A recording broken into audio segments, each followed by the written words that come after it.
Fried రైస్లోకి lemon onion బాగుంటుంది taste.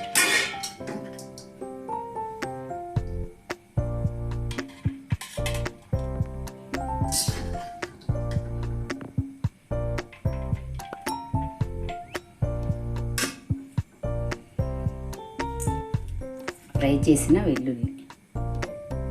అంతేనండి, ఎంతో టేస్టీ క్యాబేజ్ ఫ్రైడ్ రైస్.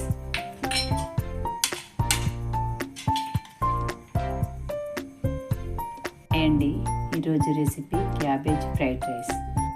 ప్యాన్లో ఆయిల్ వేసి వెల్లుల్లి చిన్నగా కట్ చేసి గోల్డెన్ బ్రౌన్ కలర్ వచ్చేంత వరకు వేయించి తీసి పక్కన పెట్టుకోవాలి. ఆ తర్వాత ప్యాన్లో కొద్దిగా జీలకర్ర, ఆవాలు, పప్పులు, పచ్చిమిర్చి, ఉల్లిపాయ వేసి ఫ్రై చేయాలి. అవి కాస్త ఫ్రై అయ్యాక సన్నగా పొడవుగా తరిగిన క్యాబేజీ వేసుకొని ఫ్రై చేసుకోవాలి.